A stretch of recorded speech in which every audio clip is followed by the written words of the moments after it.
Welcome to another episode of TAOL podcast, The Art of Listening. And what if I told you that the secret to building lasting wealth and take control over your future doesn't start in a classroom or in a negotiation room where you are negotiating like high-stake deals, but instead of that in a kitchen, when you are fighting to protect your child's brain from the inside out. Today we are unpacking a story where a neurological diagnosis didn't just alter a family lifestyle and family's diet in general. It sparked a thriving, scalable business built on a mother's resolve. If you ever wonder how turning profound personal adversity into purpose, into understanding, and learning to confidently negotiate your own path to financial freedom, we have the guest for you. Erika, we're gonna start right into it. Empa-Nadas NC is your business. What's the current state of your business? Well, first, I want to thank God for giving me the opportunity to be here. And thank you, Gabo, for the opportunity as well. And I want to share something with you.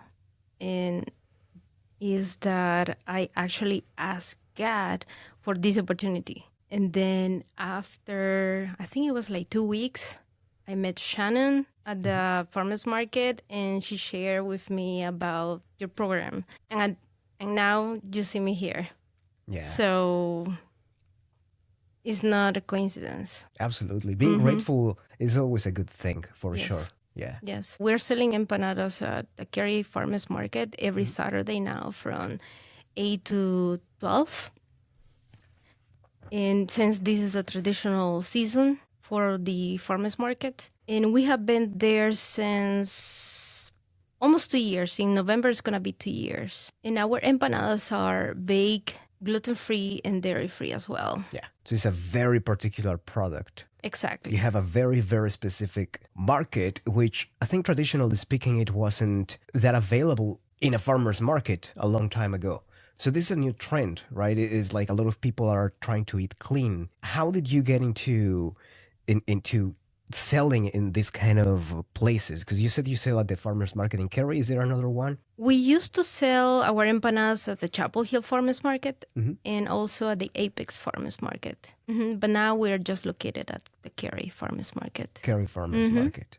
Like how many empanadas like do you guys prepare for the weekend? It depends. It depends on the season. It depends on the weather. So it depends. It depends. Yeah, and not even we prepare the same amount of each flavor each week, as people may think. Yeah. But no, every weekend is different. We might bring more of the veggie ones, a little bit. We can add more of the sweet ones. Every weekend is different. It's not the same. Even the flavors. Sometimes we don't have time to make all the flavors available, or we are like, hey, you know what? We're going to bring just this flavor for this weekend. So every weekend is different. So you guys like people being on their toes, waiting for what's going to happen. Let me tell you something. It was a couple months ago. I can't remember the reason, but we couldn't bring the black bean and sweet potato empanadas. And I received 3 text messages that Saturday from 3 different customers saying, hey, why I couldn't find a sweet potato, black bean sweet potato empanadas? He said, don't forget to bring them, please. It was funny, but it was very interesting to know that people are looking for it, that specific flavor. Yeah, the black beans and sweet potato is pretty famous. Yeah.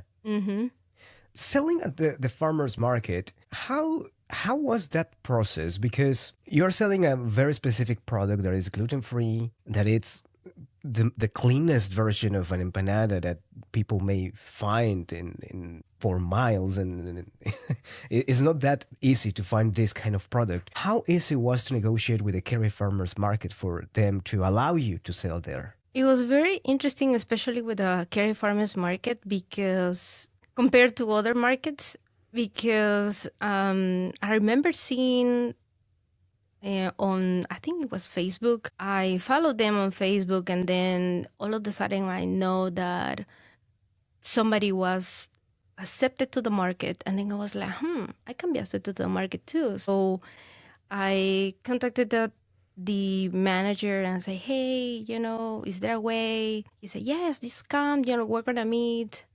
And something happened. I can't remember if I didn't have the time or he didn't have the time, but then we scheduled that. I think we rescheduled it for two times or something like that.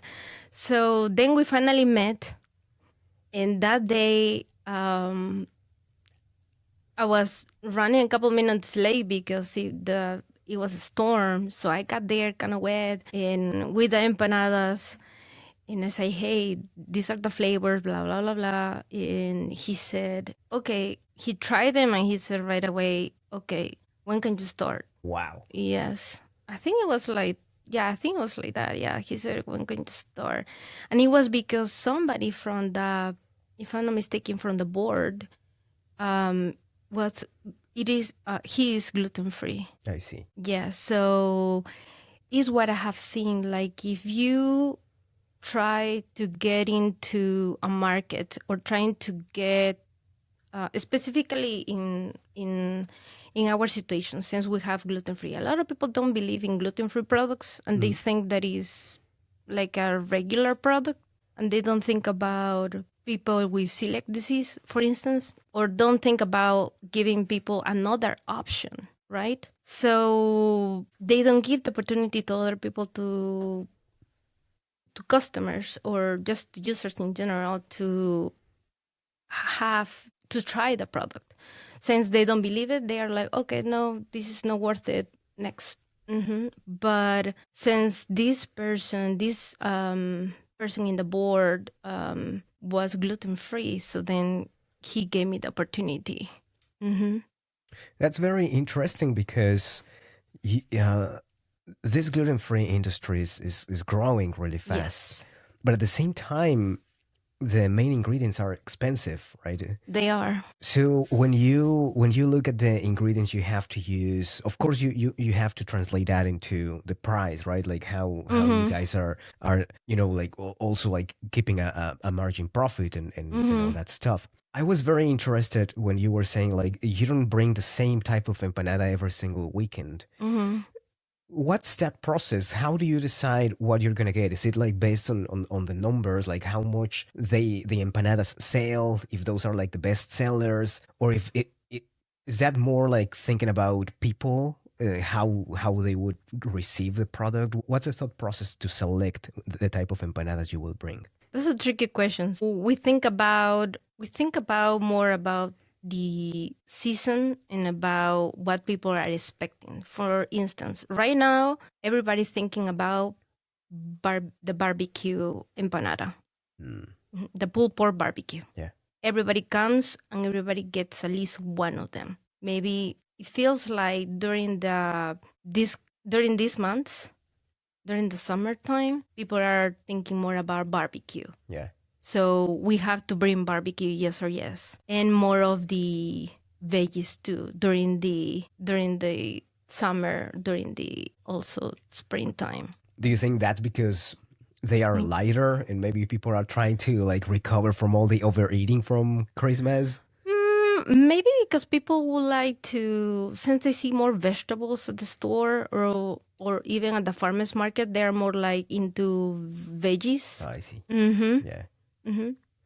So I think it's aligned, right? Because you're bringing things that people are looking for, hence you're gonna sell, right? Do you have one that is like your best seller that people are all the time looking for? Well, it was the black beans and sweet potato. That one is, yes, that one is the one that everybody wants. Okay. But right now, we just came up with another flavor. It's called Triple Trio. It has mushroom, spinach, and artichoke. So a lot of people are getting into it now. Yeah. So it's competing aggressively with the black beans and sweet potato now. Yeah. Yes. You know, something that was very interesting to me when you were describing it was how easy your product was accepted at the farmers market. You were also in Chapel Hill, you said, right? Yes. Was it harder to get into that one? In the Chapel Hill, it was. I think it was a little bit harder because again, I don't think they whoever was making the decision were not a lot of people believing in gluten free being yes.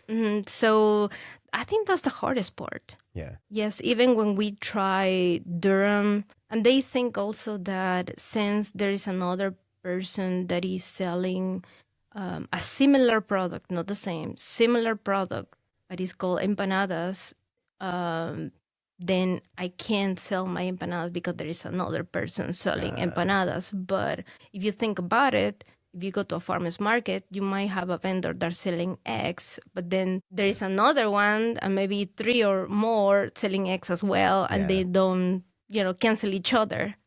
So, yeah, but, it's how things. And how did you get Chapel Hill Farmers Market to get your product? That was how I got it. Yeah. I got it there. There is an application. I think is due they open it at the beginning of December and they close it at the end of December for every single farmers market. And you fill out the application and you pay the fee. Mm-hmm. You fill out the application with all your information, your permit, either from, depending on the product, either from the health department or from, can't remember what's the name, that NC State. The agricultural. Exactly, that one. Yeah. Mm-hmm. Got it. So it depends on the product. Mm-hmm. And not all the products have the same requirement. Yeah. If you, for instance, sell cupcakes, you might be able to do that from home and just have that permit from home. But you had to meet certain requirements, like you don't have to have a pet in your house, for instance. But if you are handling a product that has meat, then you have to have a commercial kitchen. I see. There is no other option. So at the Curry Farmers Market, well, at any market, you fill out the application, you pay the fees, and then you just wait for them to let you know. That's very, I was curious on how you were handling the conversation with the Chapel Hill one, because I understand it was a little bit harder than in the one in Cary. But the thing that stands out to me is that one of the key aspects for negotiating good terms and everything is knowing your product. And you know, like every single thing that goes into your product. Not only that, like you take care of the quality of it. And in your case, I know like you go even further when you understand like what each ingredient is potentially going to cause in someone's body, right? So for me, the negotiation technique that you were applying was full knowledge, but at the same time, listening to a sector of the population that is not very well represented usually in traditional markets, which is the people with intolerance to gluten, intolerance to lactose, and casein too. Yeah. And several other things.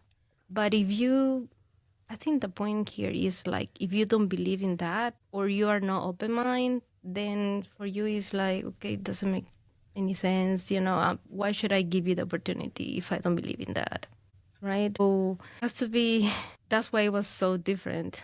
Have you ever had a conversation with someone selling at the farmer's market, kind of challenging that belief that, like maybe gluten-free is a scam or something like that, or not really? Has any bad approach? From customers? Yeah. Not really.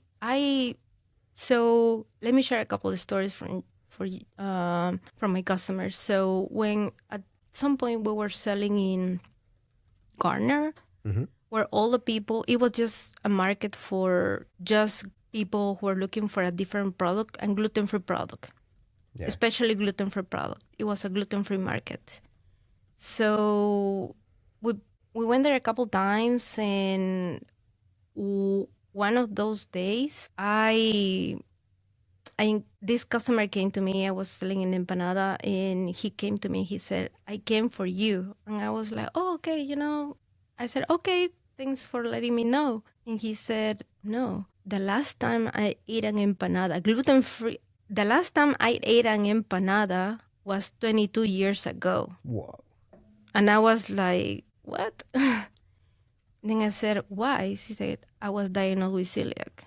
And after that, I haven't eaten any empanadas." That was a shocking time for me. I was like, "Oh my God." So I realized at that time that I could impact so many people just with my product.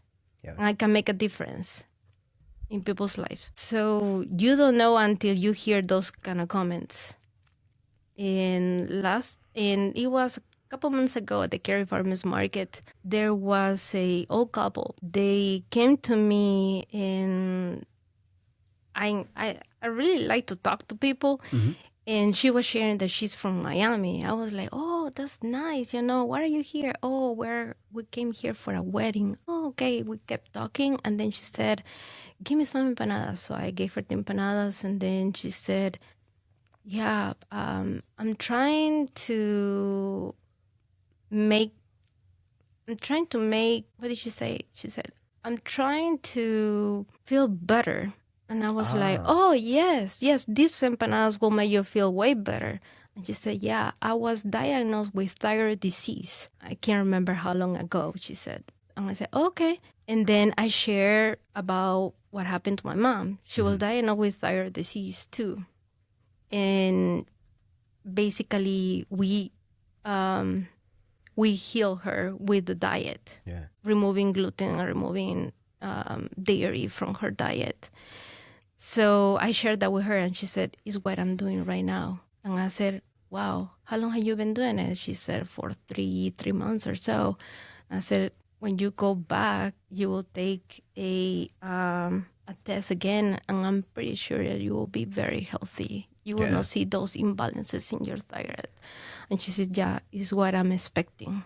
Yeah. Yes. So it's really interesting how people can have the ability. Human beings, I believe that human beings have the ability to heal their own bodies. Mm-hmm. Yeah. And now that you're talking about that, this is let me just touch on a couple of points before we jumped into how you came up with this idea, because I think that's very special. But just to close this segment, the industry that you are on, which is the free from, like all the allergens and all that stuff, it's a very fast growing industry. And I personally feel that there is a lot of opportunities in this area, at least in the triangle where we live. For me, it's hard to see this kind of products, especially in a farmer's market, right? And we really take care of the products when we buy them, that they are fully organic, like they don't have pesticides and all that stuff. That is an expensive lifestyle. And that's why it's valued right now. Like all the allergen-free industry, it's valued at around 54 to 55 billion globally, and is expected to grow to 110 billion, almost double like the value by 2036. That's insane. But that is also telling people like how we are starting to take care of ourselves in a different way, because we have been eating like crap, right? Like what is sold to us in the regular grocery stores. It's insane. But with that, now that we looked at this topic from the economic lens, right, and put a number there for people to kind of get in their minds, like how big this is and how big is this is going to be. Of course, that's going to depend on the price of oil and all the stuff going on in the Middle East, right? But where did it start? How did you come with this? Because it sounds to me that you know a lot about that. Did you start studying just because of a hobby, or how did you come across with this knowledge? It's a long story. I will try to make it short, okay? So everything started with diagnosed. My son was diagnosed with really high sensitivity to gluten and dairy. And we we had to change everything. It was insane, and I'll put the word insane because when I also do processed foods, so highly processed foods, let's put it that. Mm-hmm. So then when we took the training on how to reset your brain, okay, a child's brain, because at that time my child stopped talking. So all of a sudden, when he turned 3, he stopped talking. And I have to say, because I was part of the journey, that he stopped talking due to the vaccine when he turned 3. It was like one day was talking, after vaccine, he stopped talking.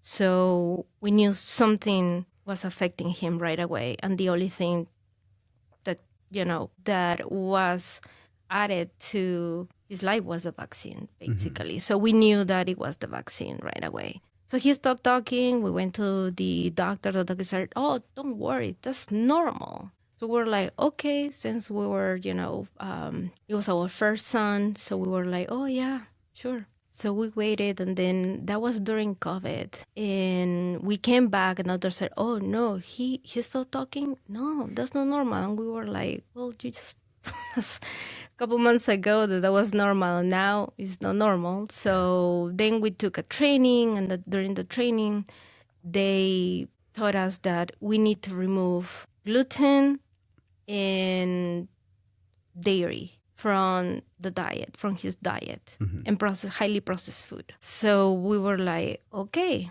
we had to make a decision. We either have like 2 different meals, one for him and one for us, or we're going to cook just everything, one meal for everybody. So we decided just to cook one meal for everybody to experiment the same thing that my child was experimenting, basically. So the first thing I did is I went to the pantry and I started like looking at the labels, reading every single label. And I removed 95% of all the products that I have in the pantry. So I just had 5% was left in the pantry, just 5%. So it was an empty pantry.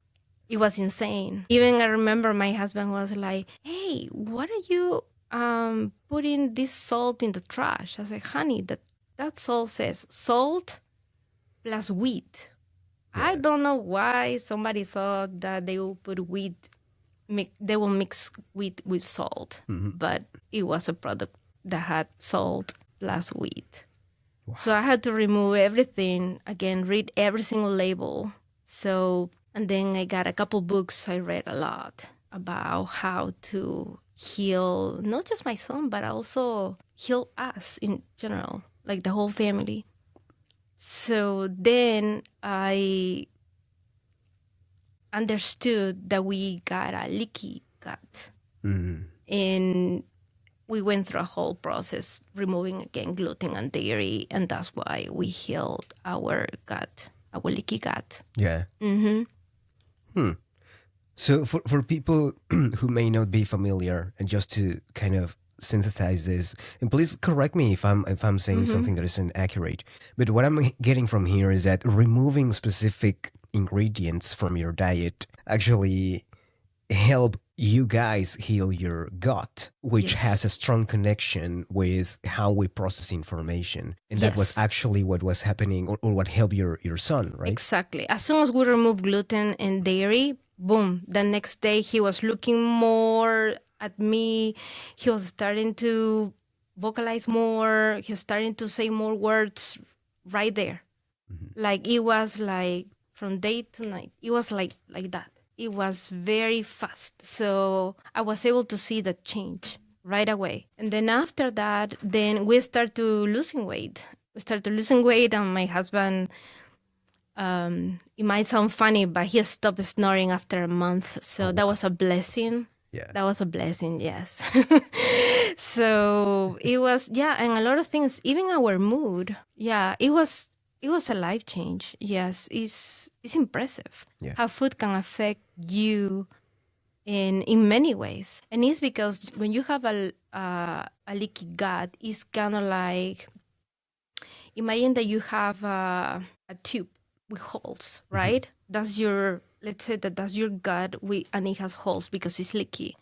So then everything that you are eating, you're putting in your mouth and you are processing, then it passes by your gut, but it's leaky. So then all the toxins of the products that you are eating will go through those holes. And that goes straight and mixes with your blood. And the blood basically goes all over your body, including your brain. So it affects your brain right away. Let me just take a step back on this story, because something I was thinking about. Mm-hmm. What happened when I'm assuming a doctor gave you like an initial diagnosis, and what happens in a lot of times, and they are like, okay, this is the diagnosis, here are the pills, you can go.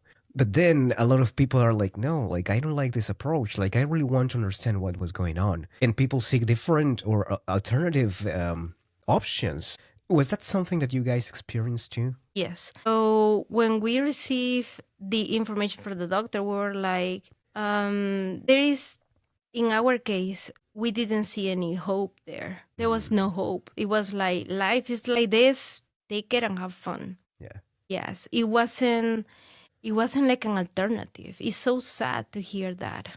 Yes. So then we were looking for more options. We were like, no, why should I take this? Why? If you give me just one reason that it has data, then I might take it. But no, why should I, if you're saying that it's blue, why should I just take it like that? Like it's blue. No, let me find other resources. And that's why we received training and we were looking for other alternatives.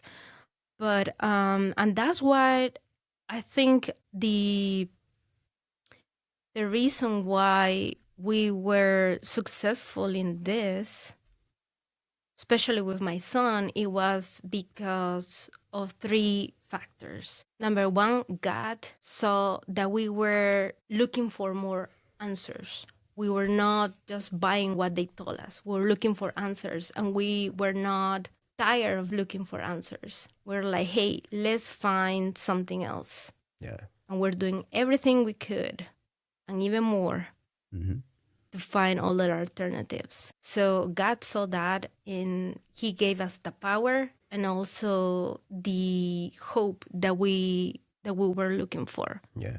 And then all the second I will say is us as parents, because when you're going through different situations as a parent, you can give up very easily, but that wasn't an option for us. Yeah. We didn't feel like it was an option for us. We're like, no, we're not gonna give up. That's very interesting. And people may not know, but they will know, because you're going to be on the radio show too. We have a radio show. Yes. And a few shows ago, we were talking about this concept called sublimation. And sublimation is taking a personal challenge, right? When we think that everything is like being destroyed and taken out of our hands. And then we pause for a moment and we are like, no, like, I can do something out of this. And we take that experience and we convert that into something productive, something beautiful, something that helps others. Sublimation is observed a lot in artists, right? A lot of artists coming from a very intense and usually negative feeling, and they transform that into something beautiful. Some other people who have a more entrepreneurial mindset like yours, you guys transform that into businesses. And that's another type of art, I would say, right? Because it's like, stop crying, like, oh my God, why is it happening to me? And then like do something about it. Mm-hmm. How was that for you? So the beginning, I think I didn't say, but my son was initially diagnosed with autism, but now we're grateful to God and in us as a parents, and also to everybody who was involved, therapists and people who were praying for us, for all of us, because we could achieve it. And now we reverse that. Wow. Yes. People may say, oh, I don't believe in that. Okay, you need to meet us because our story is a real story. Yeah. A real story. And and I'm sharing this to inspire other people and to provide and give hope for other people who are just thinking, oh, I would just take what the doctor says and that's it. No. Fight for what you think is right. Yeah. And coming back to your questions and maybe to the previous questions, when we were in that transition that now we need to make everything gluten-free, and at that time we love empanadas. So I remember my husband asking me like, hey, what are we gonna do now? Because empanadas are made of, flour with wheat flour. So what can we do? I said, yeah, that's right. Yeah. Let's go and buy some empanadas that are gluten-free. But they couldn't tell us 100% that it was gluten-free because they were also, these businesses were also making things with gluten. So they were making two varieties, gluten-free and the ones with gluten. Yeah. So one day we bought some on our way home, and the empanadas, they have sometimes the name of the empanadas on the top. Yeah. So it says, I think I asked for the pork one, and when I opened the pork, it was guayaba inside. Oh. So then I was like, and I asked my mislabeled. husband, yes, if they mislabeled this, how can I make sure that this is gluten-free, Yeah. right? Because that's so simple. And he thought about it. He said, yeah, that's right. And I said like, hey, you know what? If one day we make empanadas, we're going to make them all gluten-free. So we're not going to make mistakes. Yeah. Right? And yes, and people can be confident about the product. And it took me, that was before we knew, we were going into thinking about creating a business. For us, I developed the dough. It took me 6 months to develop the dough. But I did it by myself with my free time. And I was just making empanadas for us and for whoever was coming to visit us. Yeah. Until one day, a lot of people that were coming and were baking empanadas at home, they were telling us, hey, where do you purchase these empanadas? And we were like, no, we just made them. For real? You could be selling this. And we were like, oh, yeah, sure. And then again, there were so many people telling us like, hey, you could have a business with this. And we were like, no. Until one day I told my husband, hey, don't you think that a lot of people are telling us, it's me or I feel it that way? Like a lot of people are telling us that we need to sell these empanadas because they are so delicious. And my husband was like, you're right. And I was like, yeah, maybe that's why God wants us to do, serve other people now. And yeah, and that's basically how empanadas got started. Yes. And that's quite challenging, right? Because I mean, from being from Latin America, we love wheat and we love dairy. And giving up on that kind of food is hard. Is not easy. But what you guys did, I think that was the right thing to do, which was throw away everything, no temptation, nothing in this house that contains wheat or dairy is allowed. And it was a lifestyle change, and with that came a business. Yes. It wasn't easy, as you said. It wasn't easy. At the beginning, your brain is... So there are several studies, not here in the United States, but a lot of from overseas. And they are saying, you can Google that, it's everywhere. And they are saying wheat, gluten, and dairy have the same effect as opium in your body. So that means that you are under a substance, basically, when you eat those products. But a lot of people don't realize about it because, as again, you said, it's part of the culture. Yeah. And if you think about it, why people now cannot digest wheat or gluten compared to years ago, right? because the DNA of the wheat have been modified so many times that the level, let's see, that their level of, it has been modified so many times, but our ADN hasn't been modified that much. We as human beings. Yeah. So that's why we cannot digest the wheat. Yeah, we evolved to break down specific proteins in a Yes. specific way, and So it's different. for us to adapt, it will take generations and generations, and Many. yeah, potentially. But I don't even know if that's possible, because there are so many chemicals now in the food that we consume that we have seen the effects. Let me read this very quickly. So this is explaining a little bit. I took this right before the show because I thought it was valuable information for the audience. So the transition to strict gluten-free and casein-free, which is dairy, diet in neurodivergent individuals is not based on digestive comfort, but on advanced neurochemistry, specifically the opioid excess theory, which is what you were talking about. So according to extensive neurobiological research, the individuals with certain psychological profiles, such as autism, consume complex when they consume complex proteins found in wheat and dairy, their bodies lack the specific digestive enzymes required to fully break them down. Instead of degrading into harmless amino acids, these proteins are partially digested into bioactive peptides called exorphins. So because individuals with this ASD, like autism, frequently suffer from increased intestinal permeability, which is the gut leak. The leaky gut. Leaky gut, exactly.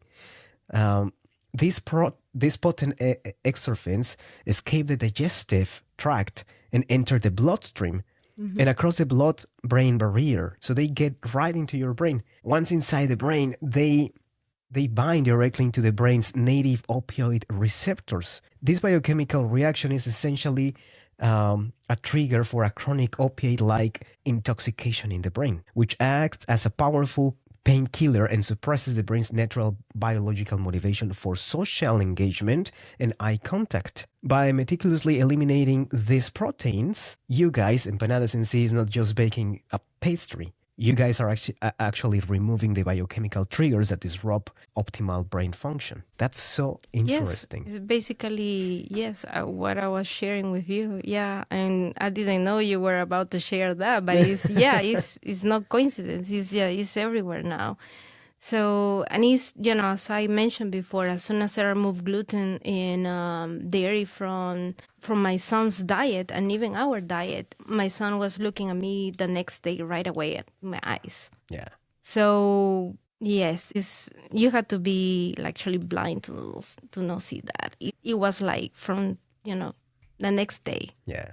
I didn't have to wait months for that. I think we should throw a challenge for people and tell them, just try it for a week. And it's not going to affect you. Yeah. Yeah, you're not going to die. Yes, you can lose weight. Yeah. Is that bad? If it's bad, then don't do it, right? But yeah, it's really insane. But I don't know. It's very hard sometimes for people to understand that. But yes. So we touched on the industry that is growing really fast, potentially driven by how humans were thinking that we were actually helping feed more people by bioengineering food, but it turns out that we are allergic to all that. And we touch on the story, how Empa-Nadas NC was created, right?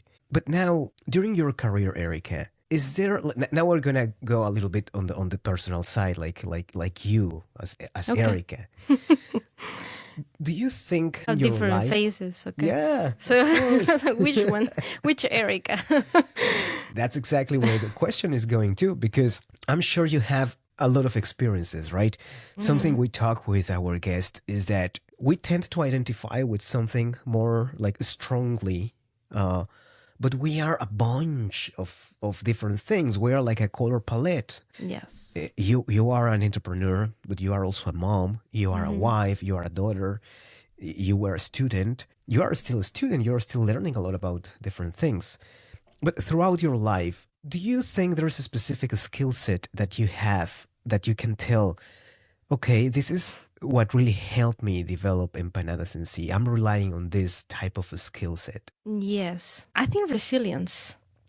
Yes, because I was talking with a couple friends about this a couple weeks ago, and I had my degree in Peru, my IT degree in Peru. When I came here, people were telling me, no, I mean, even though if you study those years, that doesn't mean anything here in the States. And I was like, oh my God, do you mean that, all those nights that I spent studying and going to school doesn't mean anything here? And they were like, no, doesn't mean anything because your degree needs to be from United States. I was like, so I thought that was true. And I believe in that true at that time. And I was like, okay, maybe that's the way it is. Because in my country, in Peru, is the way we think. Like, oh, somebody is moving from Peru to the United States. Oh, be careful because your degree doesn't have any value over there. Yeah. It's what people tell you over there, in Peru. And maybe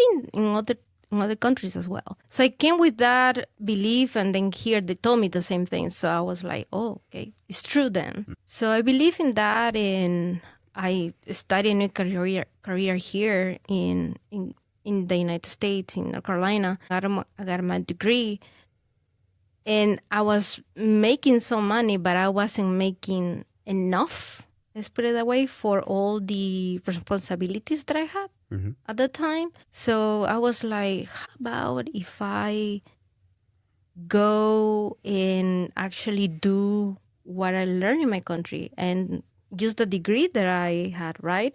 And then I remember there was a little voice saying, oh no, remember that, your degree doesn't have any value here. How in the world are you going to do this? Blah, blah, blah, blah. And then I had another voice saying, yeah, but your friends, your close friends, very close friends that when I was studying at Durham Tech, they were telling me, oh, you are so good at computer. Can you do this project for me? And I was doing it for them in minutes, and they were taking hours. They were like, you're so good. And they were paying me with food at that time because, yes, I didn't have time to cook, or they were even making better meals than me. So they were paying me with food. And they were telling me all the time, like, hey, Erika, you are really good at this. And I was like, okay. So one day I said, hey, how about if I hear from these other people? So, and I applied for an IT job, and I got it. Yeah. Interesting. And that is very connected with the mindset of an immigrant too, right? Because we face a lot of systemic challenges too. And that's exactly what you're describing on the value of our degrees. Because systemically speaking, our degrees, they don't count for the institutions here. But that doesn't mean that we don't possess the skill set, right? Exactly, yes. And I don't know if you remember on that radio show that you're talking about, we had a neurobiologist there, neuroscientist, and he gave a very profound and beautiful explanation about birds, where he was saying that the birds, they take rest on the smaller branches, not on the big ones, for two main reasons, right? First, it makes more sense to us that if we are going to take some rest, we should take the bigger branch, right? It's more stable. It has less chance to break down. But the reason why birds choose the smaller ones is, one, because there are little things they can attach to the branch better. But the other one is that they trust in their wings, their ability to fly, not in the branch itself, which to me that translates into, like, we have a bunch of skill sets, we have so many talent. We shouldn't be relying on the system, that the system is going to look after us. Like, we're going to look after the system based on our potential, our talent, and we should believe that, and every single day remember that what brings value is not the system that we're living in, but what we put into the system with our talent. And I think that's what you guys are doing. Yes, I think with our resilience, basically, we couldn't have done this because also when I moved here from my country, from Peru, I think it was 22 or 23, no, 22 years old or 21, I don't remember. But It was very interesting because we haven't talked about this, but I finished my career over there, and I received a letter. Well, I'll apply first, but I received a letter, and I won the lottery, the visa, the lottery visa. So, but when you apply until you receive the letter, it is like around 1 year. Yeah. So I already, by that time when I received the letter, I already forgot that I applied. I mean, right? It was a year ago. So I remember my mom was like, "Hey, wake up," because I was ready to go to work. And she was like, wake up. You receive a letter from the United States. And I was like, oh, that must be a scam, right? I mean, like, I don't know anybody in the United States. How I'm going to receive a letter from the United States? She was like, look at this. And I look at it. I was like, oh. And it was like, I don't know, like 20 papers, 20, yes. And I was like, oh my God. And he was saying like, hey, we need you to fill out this form again. Want to make sure that everything you said is what it is. And then we're going to let you know, don't sell anything, don't sell your stuff because this doesn't mean anything. And I was like, okay, good. And I fill it out, sent it. And then I received a notification saying that I needed to go to the embassy to get my passport. Wow. And I freaked out. I was like, oh my God, what are they going to ask me? Because at that time, people were coming with a lot of stories from the embassy saying, oh, they are asking you this and that and blah, blah, blah, blah. So I was like, oh my God, I don't know anything about United States. Yeah. Nothing about the history, so maybe they're going to ask me about something.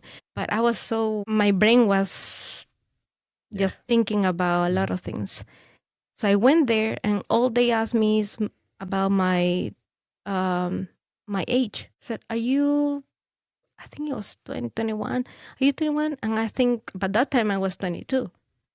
And I was a year older since I have been waiting for it, right? So I said, I think I correct them, say 22. And they were, okay. So come around 4 p.m. That was around noon. And they said, come around 4 p.m. and you will receive your visa with the stamp. And I was like, and that's it?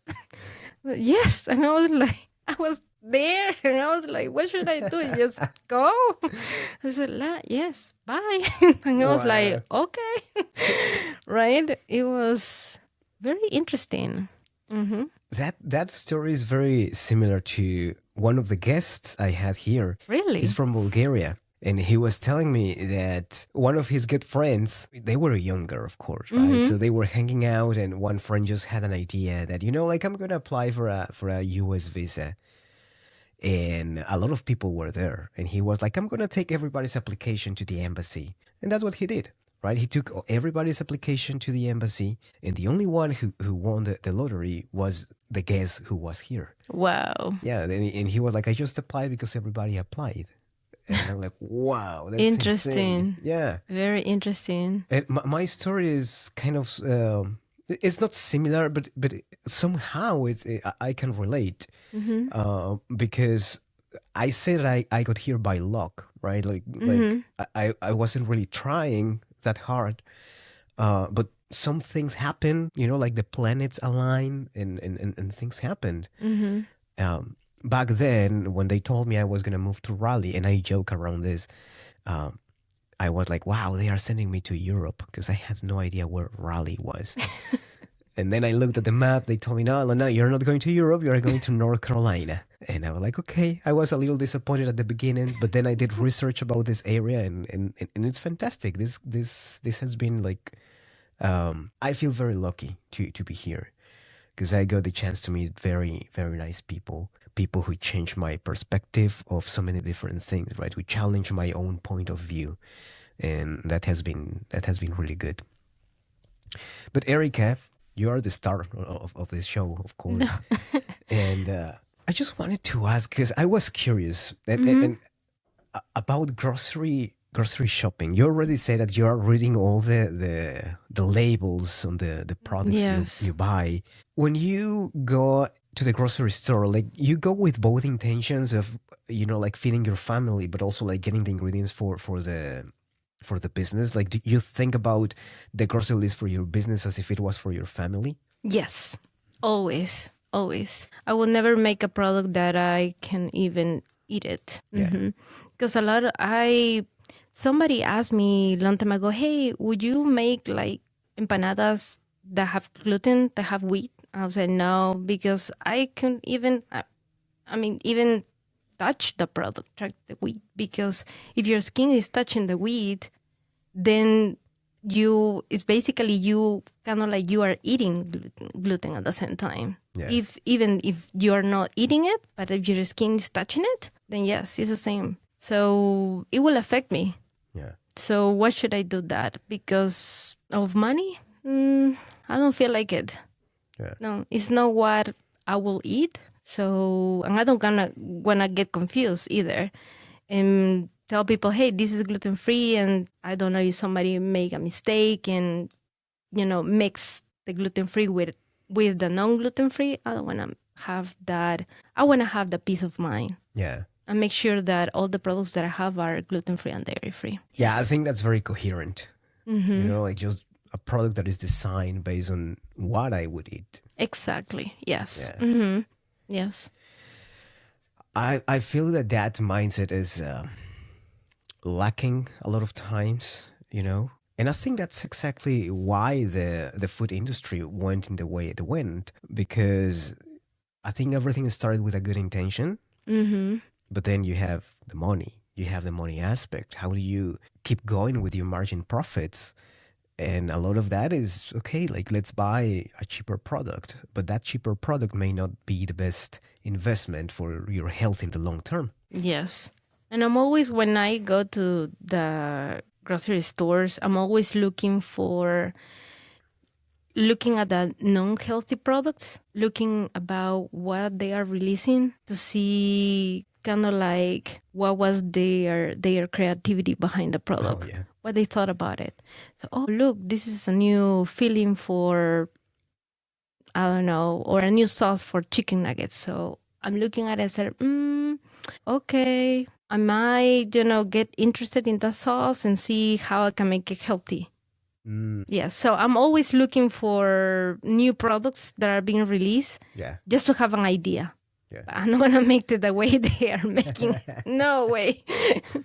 But to have an idea. Yeah, I'm always looking for products in different flavors. I just let Shannon do the grocery shopping now because she's like that. She reads everything. And she was scaring me when we were at the grocery store because she was reconciling the ingredients with what they have on internet with the recalls and why they are recalling some products. And she was like having like both on different hands, and she was reading the ingredients, and then she was telling me, oh my god, this has a recall, this other thing has a recall, and then she was explaining me why they had recalls, and that really scared me. I was like, wow, why are they still allowed to sell these products, right? Yeah. So I just don't do grocery shopping. Like I just let her like do, which hurts the pocket of this household for sure. But I mean, it is what it is. It's not easy to do grocery shopping. It's not easy. No. Well, now is I want to buy a lot of things. When we went to Costco, for instance, I want to buy like 2 bags of avocados. And my husband is like, we just need one. And I said, yes, but we might need another one so we don't have to come back again. Right? Because I don't like lines. Oh, yeah. No. Yeah, I don't think that's a wise way to invest somebody's time, for sure. No. We are wrapping up, and I really, really appreciate your time, Erika, and I really think you have a unique product that has not only intention behind, but it has a family, history, and heart, right? A purpose. A purpose. Exactly. Yeah. Yes. And for people who are going through something similar, right? Mm-hmm. And I would say this because I personally feel that the mother plays a very important role on this situation. What is your advice for someone who is undergoing like a challenge like that, like a diagnose? What other alternatives are there? What do you suggest them to do to keep that strength and keep going with life? I will share something that it worked for us. You had to find strength, and you can only find it in yourself. Nobody can share with you strength. You need to find it inside of you. And all that we did, it was a lot of things. We can't even share all the things here in this podcast, but we did a lot, and we're still working on it. Right now, my son talks a lot, and from basically saying just sometimes one word, now he's talking and talks a lot. And plays music. Oh yes, and he plays the piano. Yeah. And his teacher always tell us that he is the number one student among all his students. He's the best. And he just got his piano, I think like 2 weeks ago or so. Oh, nice. Yes, the big one, and he's so proud of himself. So I will tell anyone who is going through a difficult situation, since we went through that, and is that don't give up. Look for other alternatives. Don't buy what other people are saying. Look for other alternatives. Find the strength in yourself. And if you, in this case, with my husband, work together. Because whenever you are weak, your husband will be strong, and vice versa. So you have to work together as a team. Yes or yes. Yeah. Yes.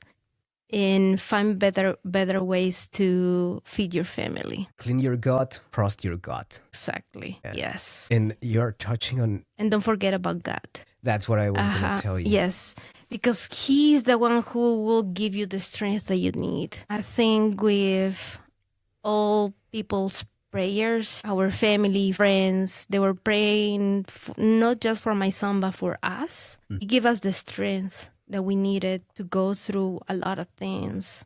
And now we're very happy with all the achievements. Yeah. Yes. It's really amazing. Really amazing how you can change things. Yes. And even epigenetics says, epigenetic basically is kind of like a switch that you can turn on or off.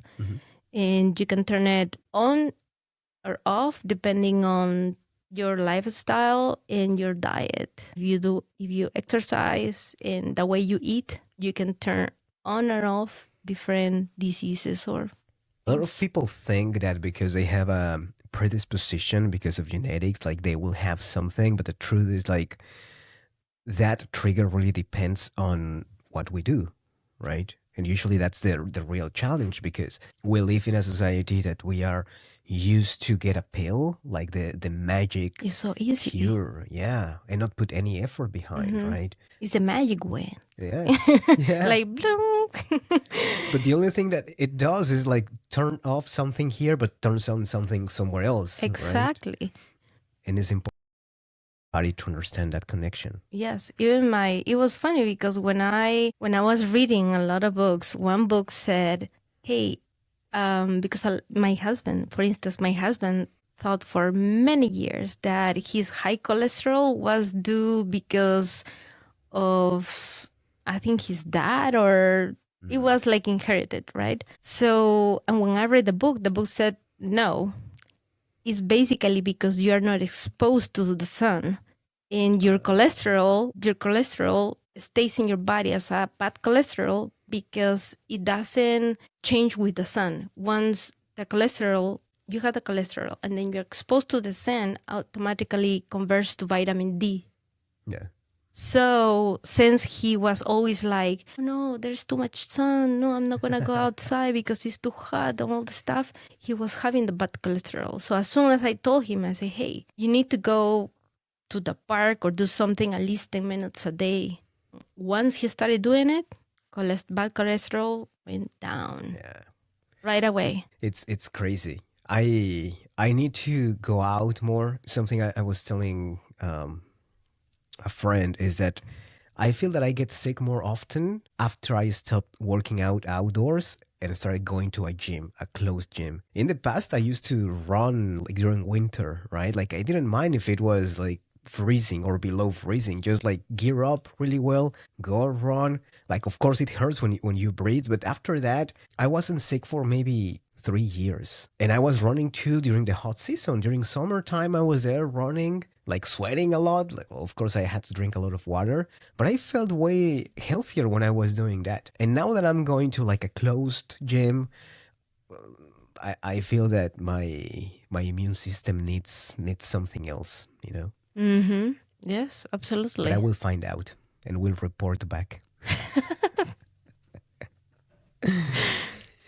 So I just want to highlight that from a science perspective, you mentioned three of the aspects that really help um, people stay younger, healthier. The diet, which was the main topic, but there's also evidence now that your social circle affects a lot, and your faith. Mm-hmm. People who put their heart into praying, into, you know, like taking God into their lives and being surrounded by mind-like people, Mm-hmm. they really put like a stop, or not a stop, but it takes longer for the signs of age to hit, right? People are happier, healthier, and find a better purpose in life. So every single thing that we do is connected, right? And I'm very happy to read more papers that come out that talk about that and that confirm that what we felt in our gut was actually true, right? And now we are like putting all the evidences there that confirms that, you know, the only person who knows about our health as the ultimate expert, it's ourselves, right? So, Erika, anything else that you want to tell to the community? Send some greetings to people. Well, they can follow me on Instagram. Yeah. I will share it with you so you can just put it there. Um, don't s- Sometimes when we are going through difficult situations, and I'm talking about myself, sometimes we ask so many questions and those questions don't have answers. Okay. We have to decide either keep asking questions without answers or do something, right? So at some point, I found myself asking questions, many questions with no answers. And those were driving me crazy at some point. So I decided, hey, you know what? The questions will still be there. I need to take action. So I took action. And once I took action, I remember one day that during all this time, at the beginning, now that we're talking about faith, I lost faith in God at the beginning when I received that diagnosis. And I was like, because I was asking myself, why? Like, why me? Why is this? Blah, blah, blah, blah. Again, questions without answers, right? But then all of a sudden, I was driving my car, going to work, and I found a radio station. In that radio station, I heard this pastor, Greg Laurie, was talking about that there are things that come to us or happens to us that we need to understand why they are happening to us. And at that moment, I understood that what I was going through is because I needed to learn something from that. So then I was like, okay, I will find out what I need to learn at the end of the journey, right? So then I started believing again after I read I listened to what he said, and he basically said that God is taking us or is going through this journey with us because he wants for us to give our testimony to others.